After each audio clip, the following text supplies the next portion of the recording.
Okay, first of all, let's smash that like button, please. Um, so all of your tips from the first video, everyone that gave me some, I'm going to try and practice them, everyone. Thank you. So the next passage is accepting what is. Don't seek for everything to happen as you wish it would. Oh, by the way, I'm reading from Ryan Holiday's book, The Daily Stoic. Passages made by people like Marcus Aurelius and like letters that he wrote to himself and tons of. I'll do a better summary later of the book, but basically, daily philosophical wisdom to read every day, and it's numbered for the day. There's December 8th, like every day of the year has numbers, and there's 366 because February 29th. So accepting what is. Don't seek for everything to happen as you wish it would, but rather wish that everything happens as it actually will. Then your life will flow well. See, when I first read this, I was confused, but then as we continue to read on, it kind of explains that more. It's easy to praise Providence for anything that may happen if you have two qualities: a complete view of what has actually happened in each instance, and a sense of gratitude. Without gratitude, what is the point of seeing? And without seeing, what is the object of gratitude? Something happened that we wish had not. Which of these is the easiest to change? Our opinion or the event of the past? The answer is kind of obvious. Accept what happened and change your wish that it had not happened. Stoicism calls this the art of acquiescence, and I probably didn't pronounce that right at all. I'm really sorry, everyone. To accept rather than fight every little thing. And the most practiced Stoics take it a step further. Instead of simply accepting what happens, they actually urge us to actually enjoy what happened, whatever it is. And actually, when I read this line, I did read over it before going live today. And when I read this line at first, it actually made me think of kind of maybe all the shitty things that have happened to me in the last 5 years, and like shitty things that have happened to me in high school, and shitty interactions I've had with people, and like some of those things were super hard that they happened, but all of those things that happened were, it's very cliche to say, you guys know what I'm gonna say, they were lessons. And like when I had weird interactions with people, it taught me about people, and it taught me about myself, and like, okay, well, what can I do in a situation like that if I ever encounter someone like, and maybe I'll be more like this, or maybe I'll distance myself, maybe I'll see that red flag from this type of person earlier on, and I'll distance myself. I won't be rude to this person, but I'll distance myself from that person. And like, I find a lot of the struggles I've went through and a lot of the miscommunications here in Quebec, like with the language barrier, it's definitely hardened my mind, I guess. I don't know, it's given me more, as David Goggins would say, like it calloused me a bit more to like difficult situations. And so I feel like every time I've gone back to somewhere English, it was easier for me, and like I was very much more easier to cool down situations that were happening. And like some of the bad things that have happened, it's just like, it's also taught me, it's like shitty things that people have done to me, it's like that's something that I will never do. Bosses that I've had that were like really rude and put me down, and it's like, well, I'm not going to do that to someone. And it was, you know what, it was funny, speaking of bosses,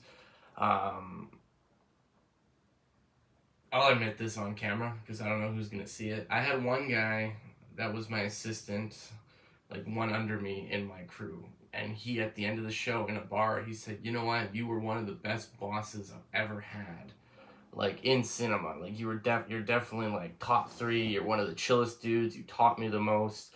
And this guy's older than me too, so it was cool. Like I took that as like, oh fuck, that's really awesome.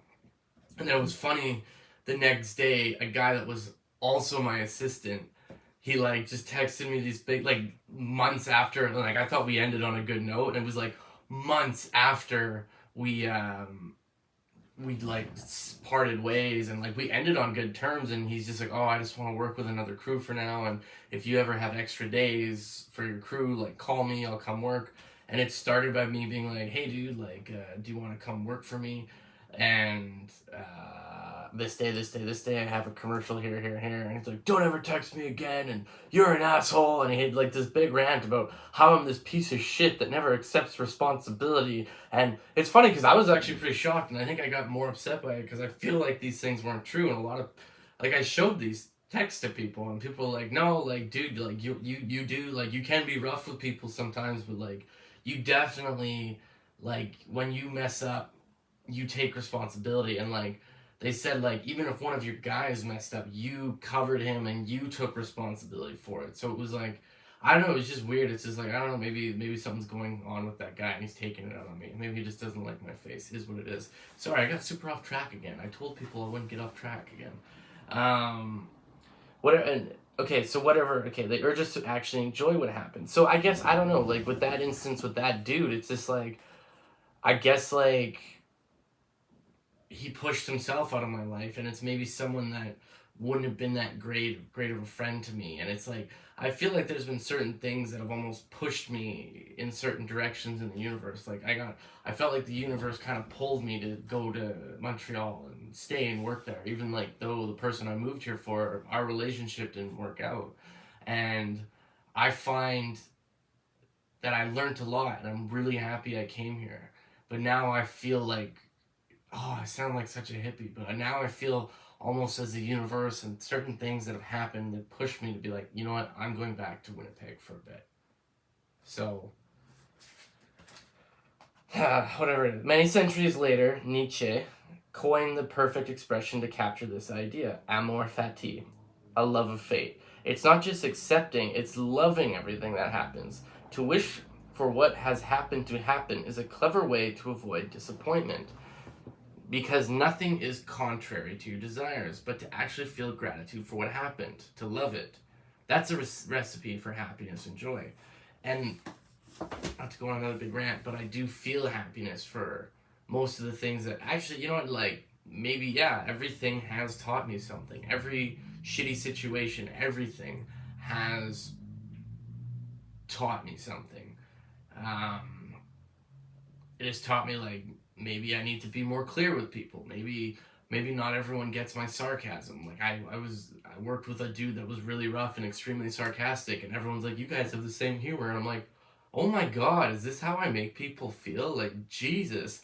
So I've made a big effort to be less sarcastic, especially with people whose first language is not English, because it's like, oh, sarcasm doesn't really come up as well in your second language. So, because whenever people would be sarcastic with me with French, I'd be like, what? So, yeah. Sorry for the big rant. I noticed people were coming in and out on the live, so I know it's not my normal content. I'm going to try and do this every day, but I'll label it so that if you don't like these kinds of videos, just watch my other videos, not this one. And yeah, this is just something I thought of and I want to kind of stick to. Unless I absolutely just bleed subscribers, then maybe I won't. But yeah. Anyways, ciao for now. Thanks. Have a good day. Bye.